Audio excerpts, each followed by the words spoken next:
Hey, I'm Sarah Takens, and I'm here with All Day Highly Distracted, and today we are going to talk about deferred maintenance. What is it? Why is it important? And why should sellers go ahead and do the things that they need to do? Uh, if you hear that noise in the background, my dog is just getting a drink of water. We'll pause for a second.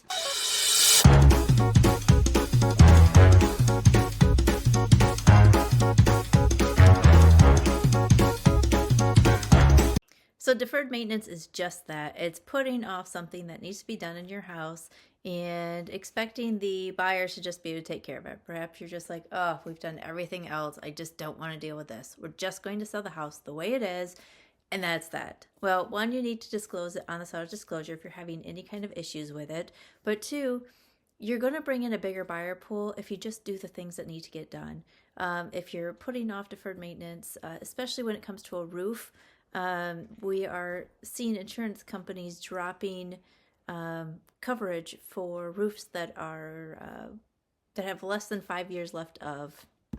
Another example of deferred maintenance is my own water heater. I am well aware that one of my connections is dripping. It's starting to rust out. I have not kept up on the maintenance of it like I should because I thought it would go out any time now, and that was 6 years ago. So I know for a fact that my water heater needs to get replaced. It's starting to rust out at the cap where the hot water exits, and it's only a matter of time before one of these copper pipes either rust out or my connection breaks or the hot water heater just dies in general. So it's something I have on my list to do, and I will be calling to have that replaced before it busts and ends up with a flooded basement. That is the worst case scenario, and that is something I've already dealt with in the past that I do not want to deal with again. In the last 2 to 3 years, I have seen more and more homes come on the market by sellers who have deferred maintenance. Because they know that we have such a housing shortage in West Michigan, they feel like they can sell anything and everything as is, and that there's no requirement for them to do anything to get the highest amount. Well, in the last few years, that has actually changed. I shouldn't say the last few years, the last year, that has actually changed. We saw a lot of the overbids drop off, the appraisal gaps drop off. We're not seeing as many multiple offers, although we are coming into the spring market, so things are starting to heat up a bit right now. But in general, there's not 30 offers on every house. It's not going for $50,000 over list price unless the agent listed it really low on purpose.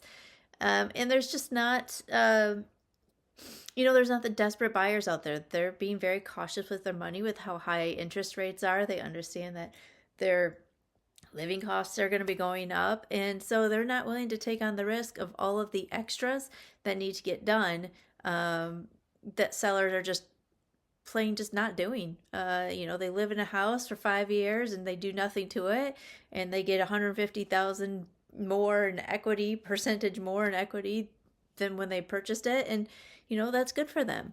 But here's the thing. You are really selling yourself short by doing that. We are seeing a rush on the market for homes that are in good selling condition. That is the ones that have done the maintenance. It might not even be the prettiest house, but you've done the maintenance. You've kept up on it. I love when I see a baby boomer house come on the market. Something that's been lived in since the 60s by the same person, even the 70s by the same person, because to me, I know they've kept up on the maintenance. I look at that house and I go, yeah, it might still be avocado green, but we know that the furnace has been serviced as it should be. We know that the water heater has been drained the way it should. We know that the windows have been kept up with seals. We know that any wood has been painted on the outside, so we're not seeing rot. And somewhere in that house is probably a pencil sharpener hanging on the wall, which is always a good sign too. Don't ask me why. It is. It just is. So I say all of that to say this. If you are planning to sell this year, it is very important to consider just updating the things that need to be updated, whether it's the furnace, the air conditioner, the water heater, any of your appliances, or the roof. Maybe even the windows. I'm not saying that you need to gut your kitchen. I'm not saying you need to replace all your flooring. I'm talking about the things that make the house run well. If you need some new insulation, let's say you just have a lot of snow melt off your roof, or you're getting ice dams all the time, get your your roofer up there and see what we need to do about airflow to make sure that that's not happening.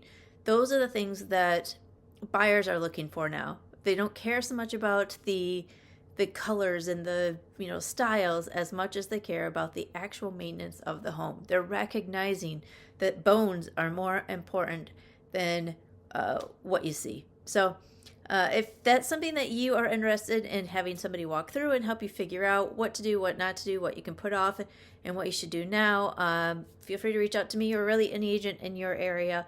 They can get you connected with service providers that will give you quotes. These are even things that we can line up for after sale, so it doesn't have to be out of pocket immediately. So we have lots of options. You just have to ask and be willing to make some of the changes. Have a wonderful day.